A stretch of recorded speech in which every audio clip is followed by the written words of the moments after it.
Entra, entra, entra. Mira, mira, mira. Apuesta, apuesta, apuesta. Sufre, sufre, sufre. Ríe, ríe, ríe. Salta, salta, salta. Vive, vive, vive. 888. Juega, juega.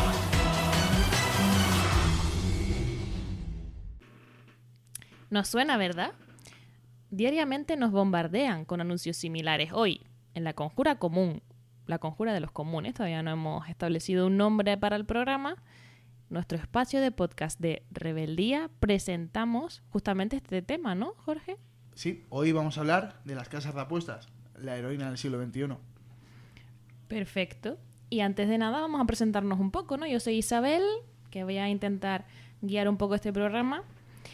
A los mandos tenemos también a Eloy Mayorga entre nosotros. Hola, Eloy. Hola, muy buenas. Y también a Jorge Herrera, ¿verdad? Bien hallada. Pues sin más dilación entramos al tema que nos concierne hoy. Jorge, según me han contado, ha hecho una pequeña investigación del tema y nos va a hacer una pequeña aproximación incluso de leyes, de cómo ha surgido todo este tema, cómo han entrado las casas de apuestas en España y sobre todo cuáles van a ser los efectos, ¿no?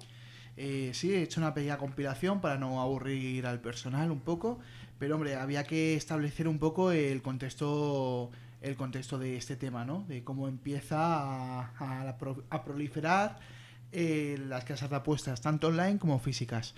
Y luego vamos a empezar a hablar un poco de la distribución geográfica y a quién afecta más esto, porque esto es un problema, pero ¿para quién?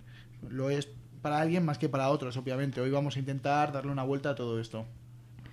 Pues entre los temas de los que nos vas a hablar, tengo entendido también un poco que en qué año empezó este problema de las casas de apuestas, con qué gobierno y quiénes fueron los principales, no benefactores, pero sí personas que estaban especialmente interesadas, ¿no? en que esto tuviera espacio en este país. ¿Fue a partir del 2012? Sí, bueno, el hecho de las casas de apuestas o en una antigua versión, una versión previa al 2012, existía desde hace muchísimo tiempo, así como también el juego online.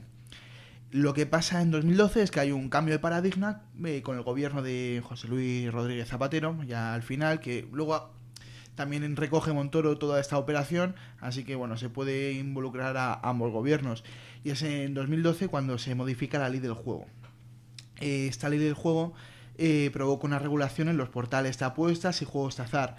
¿Qué efectos tuvo así más inmediatos? Pues solo en los 6 primeros meses de esta regularización la facturación total del juego por internet se elevó a 2.300 millones.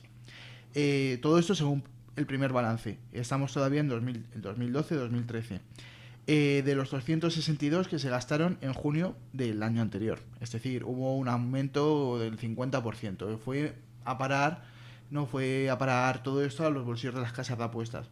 Cuando tú empiezas ya a tener más ingresos porque tienes un soporte legal detrás, es fácil que pase lo que ha pasado, que se estén colando en nuestras casas, en las conversaciones entre los grupos de amigos, en la dinámica de cómo funciona la sociedad y estemos normalizando, ¿no? El hecho de que haya una casa de apuestas en barrios como en Carabanchel o en Vallecas, que luego hablaré un poco más de eso, cada 100 metros. Es una barbaridad. Es importante también eso, ¿no? Los titulares de las casas de apuestas, las personas, las grandes empresas detrás de eso, no están solo detrás de las casas de apuestas, ¿no? Como hemos visto, son fondos buitre que también pueden tener incluso que ver en por qué pagamos más alquiler, por qué nos echan de nuestras casas, etcétera, etcétera, ¿no? Sí, además se están beneficiando a costa de muchos. Unos pocos, como siempre, están beneficiando a costa de muchos. Y aquí algunos datos los vamos a dar por encima. Por ejemplo, en 2015 un estudio hecho por la Universidad Rey Juan Carlos y la Fundación Codere estimaba un total de 34.000 millones de euros entre locales y páginas de juego online. 34.000 millones de euros de ganancias. Un 11% más que el año anterior. Estamos todavía en 2014, cuando esto comenzaba a ser un problema, pero no lo era como es ahora. El juego presencial a través de casinos de barrio y las apuestas online a día de hoy, bueno, un estudio hecho en 2018, finales 2019, tasa de 17.000 millones más a través de las apuestas deportivas. ¿Cómo están introduciendo esto? Pues muy bien, sobre todo por publicidad. y mediante el fútbol, que es muy peligroso. Ya quien sigue un poco la actualidad deportiva no le resulta extraño ver en las retransmisiones de radio, de televisión, incluso los anuncios, que no tienen por qué ser de programas de deporte, cuñas publicitarias protagonizadas bien por Carlos Sobera o bien por... Como la que hemos escuchado anteriormente, ¿no? Sí, exactamente. O por algunos jugadores y algunas plantillas. Casi todos, por no decir todos los equipos de primera división, están financiados por estas casas de apuestas, son patrocinadores principales. Y es un problema porque son referentes para la juventud, ¿no? Toda esta plantilla de jugadores, sean del Real Madrid, sean del Barça, sean de donde sean, al final son casi héroes para quien pueda ir a escucharlo, a ver esas publicidades, ¿no? Son sus ídolos, y si tu ídolo dice que apuestes, pues es muy fácil que una persona apueste. Y esto también es un problema porque no solo juegan, el perfil de jugador se establece a partir de los 18 años, pero todos los que, más o menos todo el mundo que haya conocido a gente que apueste, sabe que empezó a apostar antes. No es raro que te pidan el carné, algún colega que tienes que es menor te pida el carné para echar una apuestilla al Sportium. A mí me ha pasado y creo que es algo muy común. Claro, es un problema que empiezan las apuestas muy temprano. ¿Qué perfil de jugadores? Pues sobre todo varón, sin renta propia, que vive todavía en casa de sus padres. Es como el perfil que está subiendo, porque si en un comienzo era gente con una independencia económica, cada vez está siendo gente que no tiene independencia económica, que lo que tiene es poco dinero y necesita un poquito más porque no le da para nada realmente, no le da para su ocio, y su ocio termina siendo la apuesta en sí. No olvidemos que los locales de apuestas son muy atractivos. No vamos a negar la realidad, porque la música, las luces, ¿no? Y ver el fútbol gratis, el fútbol, el baloncesto, todos los deportes que tú quieras están ahí por un módico precio. O sea, es un lugar perfecto para no tener dinero, para la juventud precaria que no tiene dinero. No hay otro tipo de alternativas en la ciudad, o si las hay le pilla muy lejos de sus barrios, que eso es otra, que no todo el ocio tiene que estar en el centro de las ciudades, creo yo. Y claro, entonces lo único que te queda es irte al parque a hacer botellón o irte a la casa de apuestas. Yo opté por irme al parque, pero claro, hay mucha gente que está entrando en todo esto. No, perdona, que por eso nos gustaba compararlo con la heroína, ¿no? En el sentido de que como mismo en aquella época, en los años 80, fue como un revulsivo revolucionario, digamos, ¿no? La entrada de la heroína justo coincidió con que la gente dejó de movilizarse. Ahora, en parte, vemos que la juventud está optando por este tipo de ocio, probablemente sin que sea consciente de cuán nocivo puede llegar a ser, hasta tal punto de que está afectando a su vida diaria, ¿no? A su vida familiar, a su vida social. Exactamente.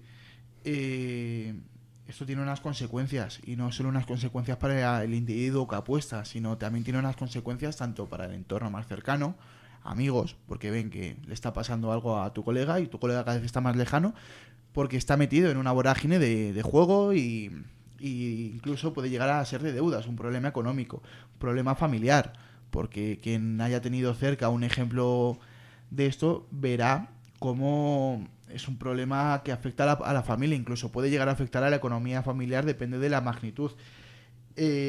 Hablaba una psicóloga, Baita Díaz, que es de la Asociación para la Prevención de Ayuda a la Ludopatía, que están viendo un comportamiento patológico equivalente a la de una persona que lleva 10 años jugando a nivel tradicional, ¿no? A nivel apuestas, no apuestas, sino en otro tipo de juegos. Todo esto en muy poco tiempo por culpa del juego online. Y porque muy bien lo relacionabas con el consumo de otras drogas. Esto no podemos decir que es lo mismo, porque no es lo mismo y es de otra índole, pero tiene unas consecuencias, unas características comunes que afectan a una gente que puede tener una relación parecida y tiene equivalencias. Aparte de este pequeño dossier sobre las casas de apuestas, me había preparado también algo acerca de lo que supuso la heroína en los años 80. Pues lo hablamos ahora mismo, ¿no?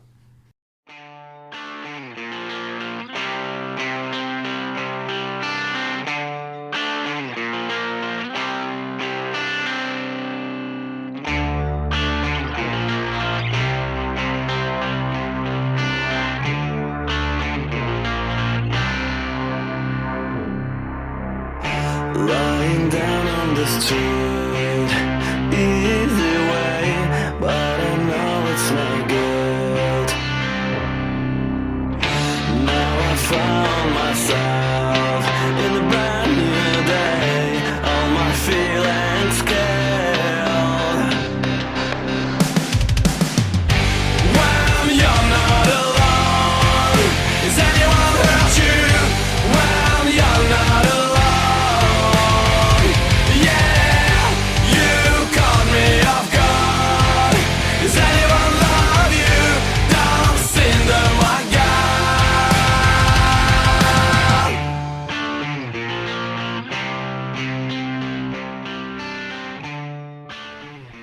todo esto que estamos hablando lo queríamos comparar con lo que supuso la heroína en los años 80. Eran años de cambio, años en los que se vivieron cosas de cambios muy rápidamente y se vieron muchas cosas. Y una de ellas fue el estallido que supuso la heroína, un tema dramático para toda una generación y que supuso casi el estigma y la muerte de muchas personas en ese momento.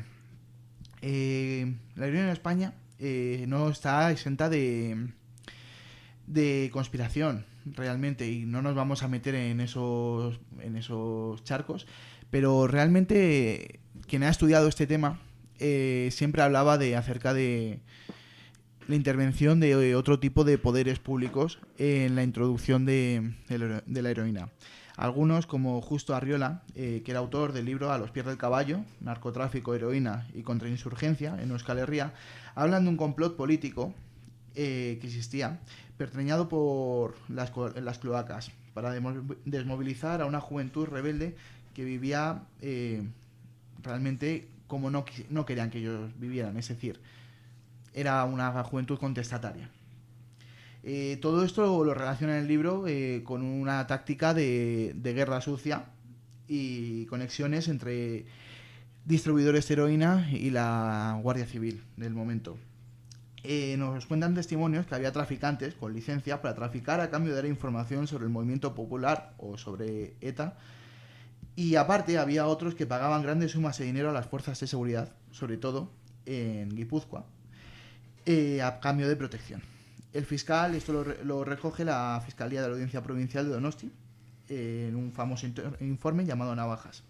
Testimonios que colocan a agentes policiales y a guardias civiles como participantes directos del tráfico. Esto lo que tiene que ver con el tema que nos atañe es cómo interesadamente en ciertos barrios, en ciertas ciudades, a un público muy concreto se les empieza a ofrecer un tipo de droga. Hablaban en este libro que os he citado que realmente aparecían en las plazas gente desconocida que ofrecía una papelina de heroína gratis. Esto tiene que ver mucho con los típicos anuncios de las casas de apuestas que te dan hasta 200 euros por tu primer ingreso. Es decir, lo importante es introducir a la persona en todo esta vorágine, ¿no? En esta droga, depende de qué estemos hablando, porque tú sabes que si entra es muy difícil que salga. Prueba de ello es toda la gente que está enganchada o que estuvo enganchada a la heroína y la gente que ahora tenemos enganchada a las apuestas. Está claro que el público era la gente joven de los barrios obreros, me estoy refiriendo ahora en los 80, y de zonas que podían ser potencialmente peligrosas. Por eso golpeó tan fuerte en Euskal Herria, por eso golpeó también fuerte en Madrid y por eso golpeó fuerte en algunos barrios y ciudades muy concretas. ¿Qué consecuencias tiene esto? Si bien las casas de apuestas generan problemas familiares, problemas individuales, problemas de todo tipo, al final lo que hace es sumir a la persona en una vorágine de juego y una vorágine de necesidad por apostar. La heroína era mucho más fuerte, obviamente. No estamos diciendo que es lo mismo, simplemente que tiene unas consecuencias parecidas a largo plazo en el sentido más social, en el sentido de zombies, adictos, que necesitan volver a apostar como si fuese una droga, realmente. Por eso están advirtiendo muchos psicólogos, mucha gente que está especializada, que por favor, hay que regular todo esto. Bueno, no sé, hay un debate realmente que ahora entiendo que debatiremos sobre si regulamos o prohibimos. Pero lo que no podemos hacer es dejar indiferente a nadie, puesto que esto es un problema común y los problemas comunes requieren soluciones comunes. Igual que se puso freno a la heroína en los años 80, 90, sobre todo, yo creo que ahora deberíamos ponerle freno a las casas de apuestas, porque todo esto que os he dicho está siendo el inicio. Realmente esto no lleva tanto tiempo en España, no hay una educación detrás de ello, hay un bombardeo mediático, un bombardeo propagandístico para que la gente, los chavales que no tienen más expectativa que ganar dinero fácil, ganar dinero rápido, entren al trapo. Voy a aprovechar, ya que me diste el pie del perfil psicológico de las personas que pueden terminar siendo adictas a las casas de apuestas, para poner un pequeño corte, ¿no? Un pequeño corte informativo y de una persona especialista en el tema. Para ilustrar un poco cómo afecta psicológicamente esta adicción, El País Semanal entrevistaba a una terapeuta, Sandra Cuevas, de la asociación Ajupareva. Se tiene que dar una personalidad débil, con una baja autoestima, que tiende a la búsqueda de emociones. Quiero decir, es un tipo de personalidad muy característico, ¿no? Pero también es verdad que los juegos fomentan y hace que la persona vaya a caer en esa adicción. Es decir, las luces de las máquinas, la música, la publicidad, sobre todo la publicidad ahora mismo sobre las apuestas deportivas, todo eso incita a la persona que, teniendo ese tipo de personalidad, hace que sea más fácil que caiga en el juego. Volvemos al debate que se estaba empezando a forjar entre nosotros tres. Recuerdo que está con nosotros Eloy Mayorga. Hola, Eloy. Hola otra vez.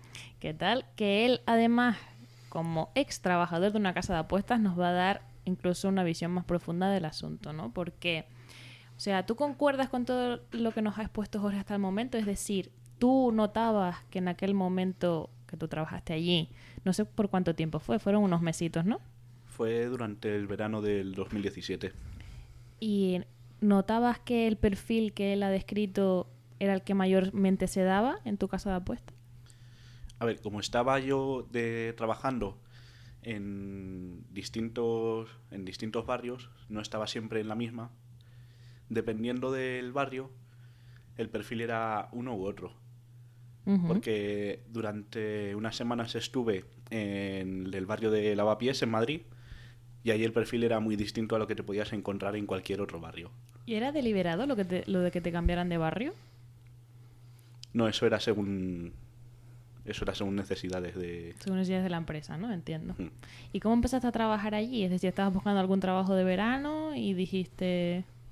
Yo estaba buscando un trabajo pues para el verano, para el año siguiente poder pagarme la matrícula de mi grado, y no encontraba nada. Era como muy desesperante, pues estaba pensando cómo me voy a pagar yo la matrícula del año que viene, que va a llegar ya la hora de hacer el pago y no voy a poder. Y me llegó había echado en varios sitios, entre ellos era Sportium, que era donde estuve trabajando, y me llamaron. Y la dinámica es, te hacen primero una entrevista personal y después de esa entrevista te llaman para hacer un curso de una semana, que no está remunerado. Y ahí, viendo cómo te desenvuelves con los sistemas y viendo el perfil un poco, pues ya te cogen o no. Claro, porque ¿tu trabajo en qué consistía? ¿Estabas a lo mejor en un sitio concreto o ibas cambiando, rotando alrededor de todo el ecosistema de la casa de apuestas? Realmente, por lo menos en Sportium, el trabajo que tenía yo era oficialmente era cajero, pero era estar como responsable de la tienda. De pues limpiar, hacer la caja, atender también la parte que tenían algunos locales de bar. Claro, porque para personas pues como yo, por ejemplo, que no hemos entrado nunca en una casa de apuestas, es a mitad bar, mitad un sitio de estos de... como en Hollywood, ¿no? Donde es donde en Estados Unidos, donde se hace todo esto de las apuestas y... ¿Cómo se llama ese sitio? Tiene un nombre. ¿Te refieres a un casino? Sí, un exacto, típico casino. gracias, eso. O sea, es medio bar, medio casino, medio... Eso depende porque ha ido evolucionando según la competencia entre las distintas casas de apuestas. En principio, Sportium era solo casa de apuestas con su caja, sus máquinas para apostar y sus televisiones. Pero en el momento en el que aparece Luquia en España, ahí empiezan a cambiar las demás, porque Luquia lo que ofrece es como un super bar con... O sea, no te da... lo que tiene no es una lata para invitarte, tienen su grifo de cerveza, tienen sus sándwiches, su cocina, algo súper elaborado a unos precios muy baratos, y luego la bebida prácticamente la regalan porque les interesa que esté la gente ahí. Y a partir de que entra Luquia en España, empiezan las demás a reaccionar, a decir, hostia, esto es una manera de enganchar a la gente. Claro. Y en Sportium cuando estaba yo, lo que funcionaba era entregando 10 euros en apuestas que no habías ganado, te invitaban a una cerveza. Ujú. Y así se podía tirar la gente. Yo a lo mejor entraba a las 5:30 de la tarde y salía a la hora de cierre a las 10:30, 11, y había gente que se podía tirar ahí todo ese rato. Claro, pensemos que una empresa nunca va a perder beneficio, ¿no? Si hacían eso, sería por algo. No, desde luego, no les salía rentable el regalar la cerveza. Claro. ¿Y tenías tú algún tipo de obligación? Es decir, si no llego a tal tipo de objetivo que me han marcado desde la empresa, ¿tengo algún tipo de reprimenda o...? Era más bien al contrario. La gente que estaba fija en una tienda, cuando se llegaba en un mes a un punto de recaudación que establecía la empresa, la gente que estaba fija en esa tienda tenía un plus.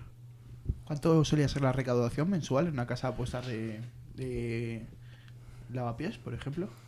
Mensual no te puedo decir porque como iba cambiando de tienda, pero diariamente en Lavapiés se podían hacer 2.000, 3.000 euros de caja. Eso un día normal, cuando tú estabas, las 5 horas que tú estabas.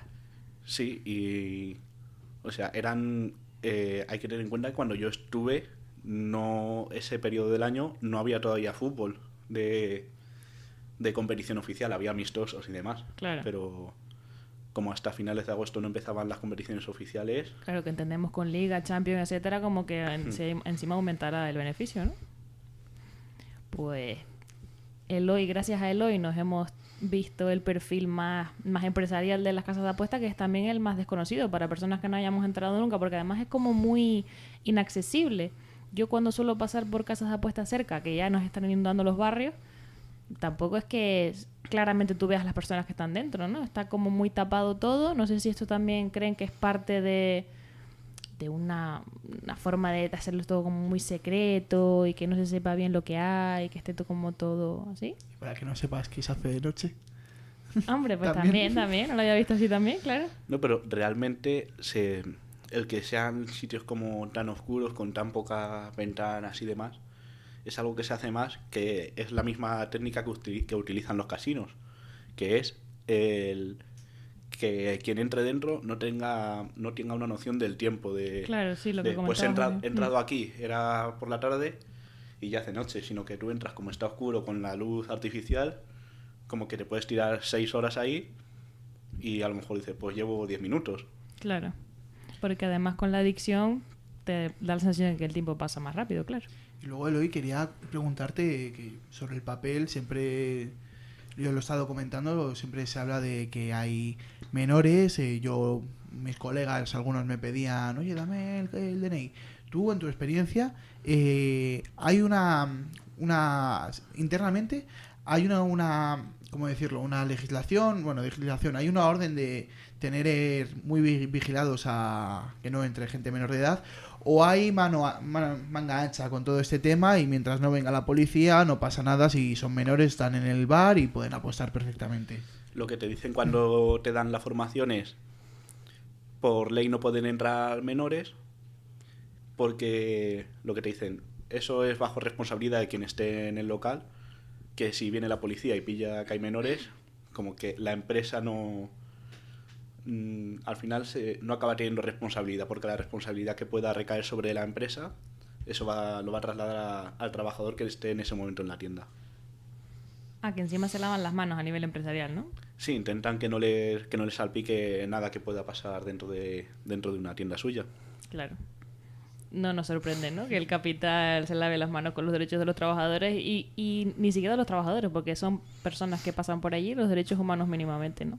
Claro que comentabas tú que al final tampoco esté muy regulado, ¿no? O sea, la manga ancha de la que tú hablabas tanto con los empresarios, a nivel legal en España tampoco hay un marco jurídico que diga, pues estas personas no pueden abrir a tal hora o pueden cerrar a tal hora o etcétera, etcétera, ¿no? No hay ningún tipo de límite. Tienen bastante manga ancha con todo este tema, porque para empezar hay una ley de publicidad que establece que las comunicaciones comerciales prohibidas de su forma, ¿vale? Quedan prohibidas las comunicaciones que fomenten comportamientos nocivos para la salud. si hay tantos psicólogos y tantas asociaciones que están ya poniendo el grito en el cielo porque esto es un tema de salud pública, ya empezamos por ahí. Pero aparte de ello, la presión que pudiera tener otra empresa de otro ámbito, que hiciéramos nosotros tres una tarde, por así decirlo, ¿no? Un negocio familiar, no tienen ni la más mínima, porque realmente es siempre un duelo de intereses. Hay gente muy poderosa, hay fondos como los fondos Blackstone, fondos buitre metidos detrás de esto, y no ponen el foco en las actividades fraudulentas que puedan tener estas empresas, pensando en que eso les dará más beneficios impositivos, o no sé en qué están pensando realmente, pero realmente funciona así, no tienen ningún tipo de presión. O sea, tú puedes entrar perfectamente y comprobarlo y saber cómo entran chavales y entra todo tipo de gente, o pueden cerrar hasta muy tarde. Si nosotros tuviésemos un bar y cerrásemos más tarde, a la 1:30 ya estaría una pareja de policías pidiéndonos que cerrásemos. Estaban ahora últimamente pidiendo la regulación de estas casas, en el sentido de que no es que cierren más pronto, sino que abran más tarde. Había una demanda que era que antes de cierta hora no podían abrir estos centros. Otro que habla completamente de cerrarlos. Y bueno, y luego hay soluciones intermedias, como por ejemplo en Barcelona, pues toda esta semana da colau, que es que no pueden abrirse un centro a determinados metros, creo que a 300 de un colegio. Por ejemplo, en mi barrio, donde yo vivo y más o menos por donde salimos, hay un Codere en la puerta de un colegio, pero no es que sea cercano, no, es que está a 10 metros de la puerta de un colegio. Es que es una locura. Claro. Yo recuerdo cuando vivía en Getafe, que también estuve viviendo en Getafe un tiempo, también pasaba algo similar. En Las Margaritas, que es el barrio, uno de los barrios más empobrecidos, ¿no?, de aquí de Getafe, hay una amplia variedad de casas de apuestas donde elegir, y además muy cercanas, como decías tú también, a centros de estudio incluso de personas menores. No es que queramos hacer proselitismo, pero sabemos de qué pata coge a rebeldía. Entonces, de cara al 10N, ¿qué partido sabemos o qué partido podemos presuponer que tiene, no sé, un marco un poquito más duro con las casas de apuestas? Sabemos que el PP, Vox, etcétera, les viene bien, ¿no?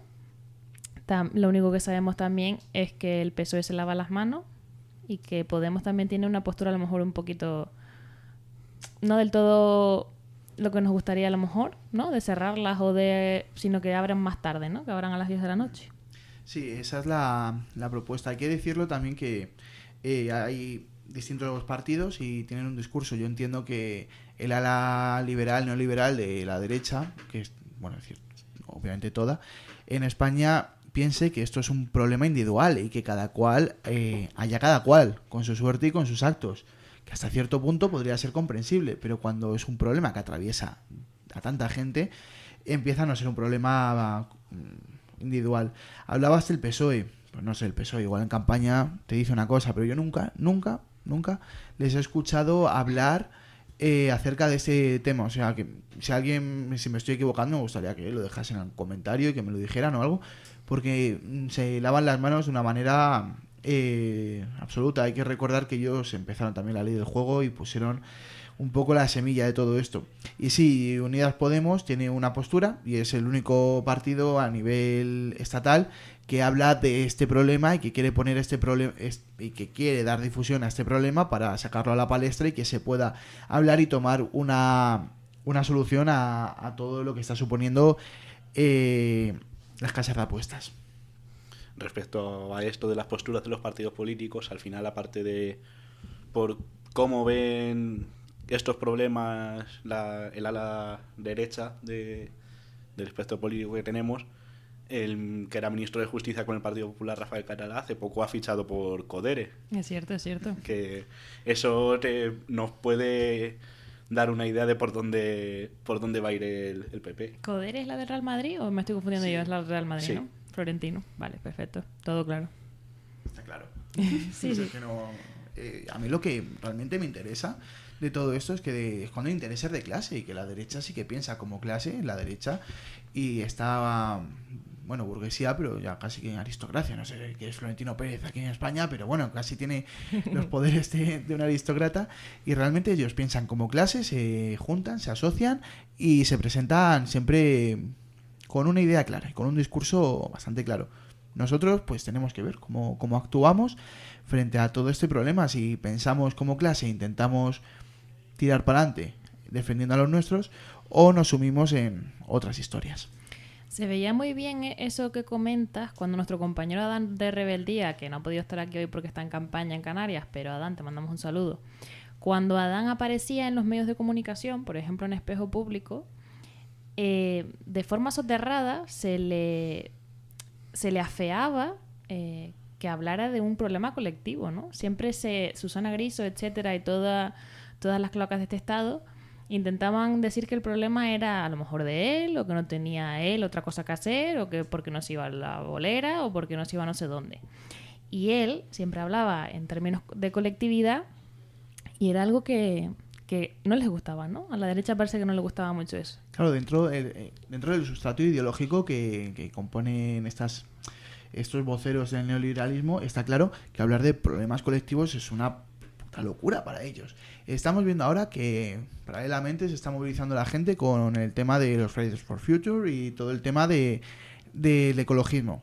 Y aún con un tema tan claro que representa una colectividad, que representa un problema sistémico, es decir, un problema de todo, ¿no? De todo lo que supone nuestra sociedad, están dando soluciones como, pues, una bolsa de plástico, que tú no vayas al Mercadona y te lleves una bolsita de tela y que intentes no hacer esto. Bueno, que está muy bien, que no nos exime, oye. Y creo que todos tenemos que aportar.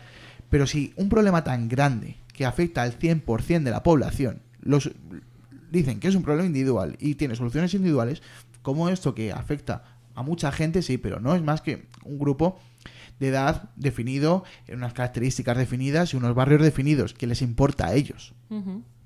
Yo es que ahora les quería preguntar algo que siempre me he planteado, ¿no? Me he cuestionado. Una vez sabemos que afecta a la juventud, el perfil es un chico joven, a lo mejor 18 o 20 años, empobrecido, que vive en casa de sus padres y que el único ocio que tiene o al que puede acceder es de este tipo, para incluso de forma de reunión, ¿no? Para reunirse con sus amigos, con sus amistades.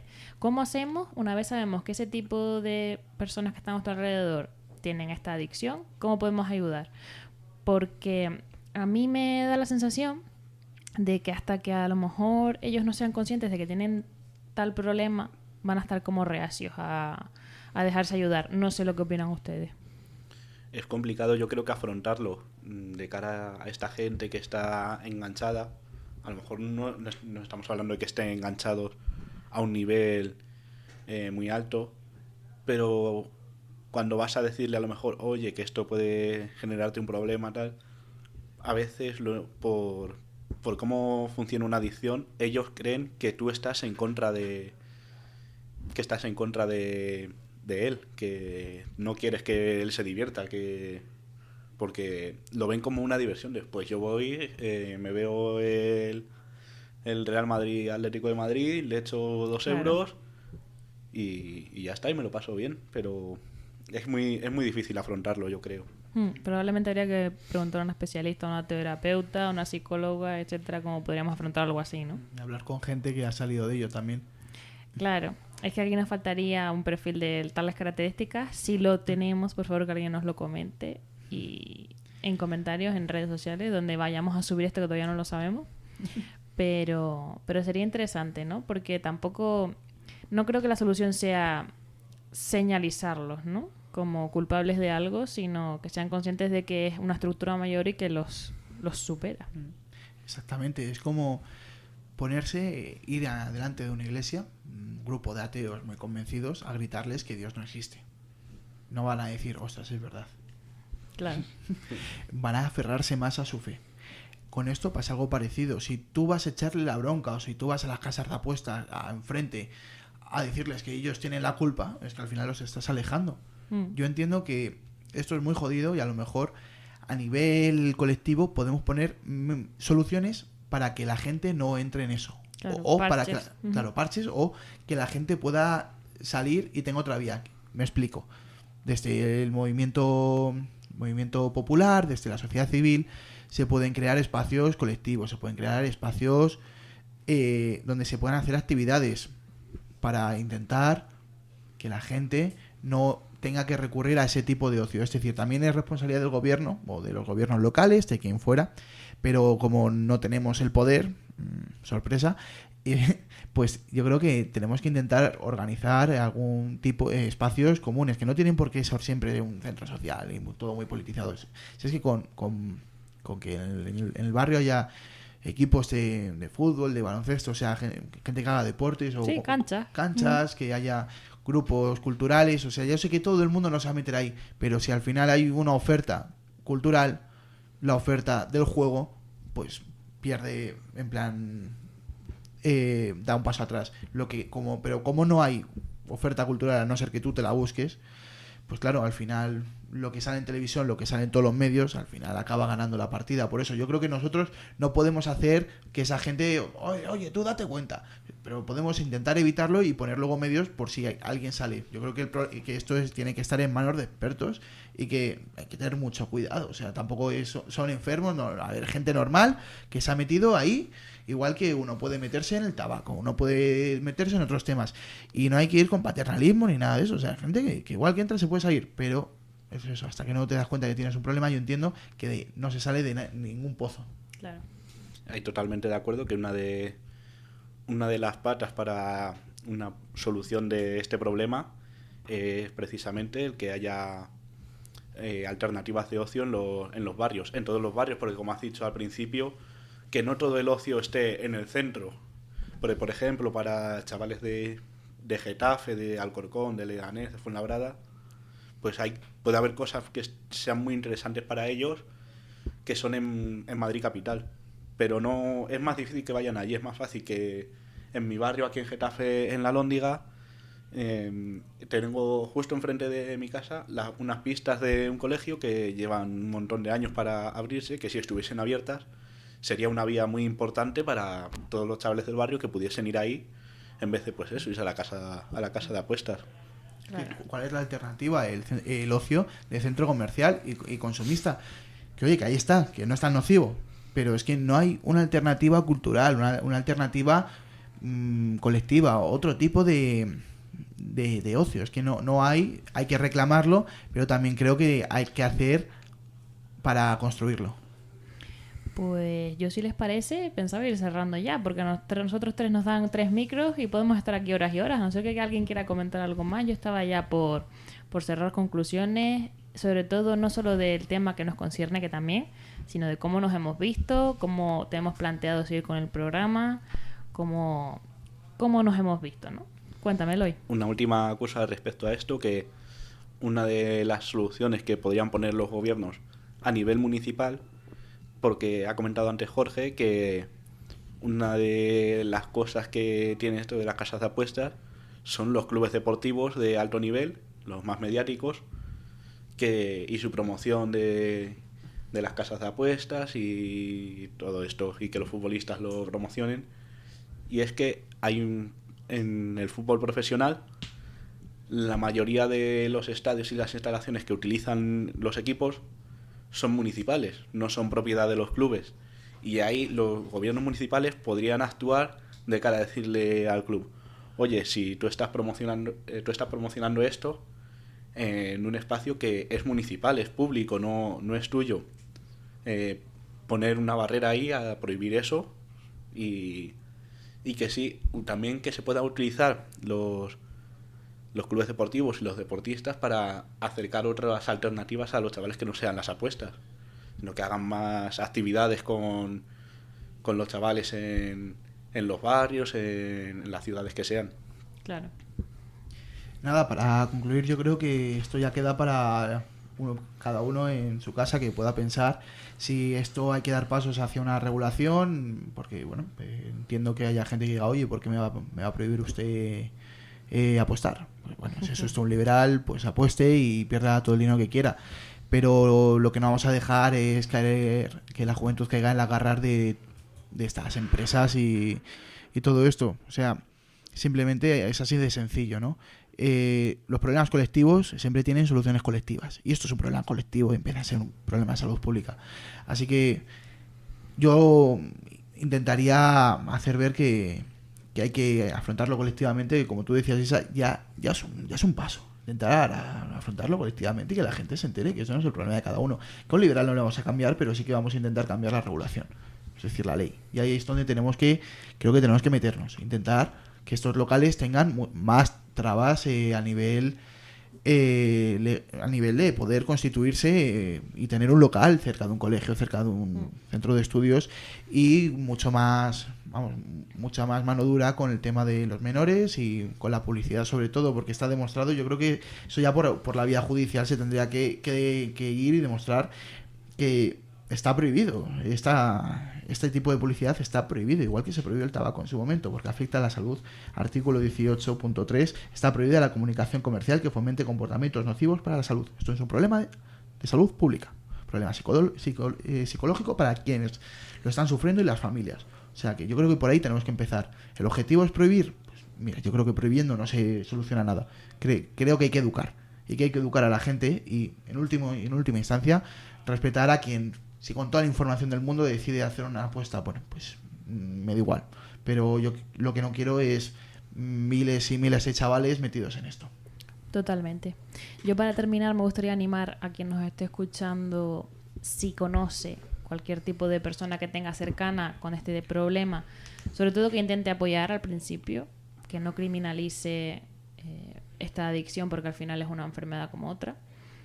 Que lo intente apoyar, que intenten buscar algún tipo de... Porque a ver, las haylas, ¿no? Asociaciones que ayuden a personas con ludopatía, etcétera, ayuda psicológica, ayuda terapéutica, y ya a nivel un poquito más macro, que nos movilicemos, ¿no? Hace un par de semanas, bueno, voy a decir mejor la fecha por si acaso publicamos esto dentro de 3 meses. A principios de octubre hubo una mani contra las casas de apuestas. Animamos a todas las personas a que se metan dentro de la asamblea de apuesta por tu barrio, que al final es una forma cercana y no tan difícil de cambiar un poco la situación, ¿no? Y ya por mi parte nos despedimos. Ha sido un placer este primer programa, ¿verdad, chicos? Sí. A ver si hacemos más. Claro, esperamos contar con ustedes en el futuro. Y sobre todo que sepan que vamos a ir cambiando, que no va a ser siempre el mismo tipo de programa, no va a ser siempre el mismo, ni la misma presentadora, que al final nos terminamos todos aburriendo, ni las mismas personas que vengan, etcétera. Así que muchas gracias y hasta luego.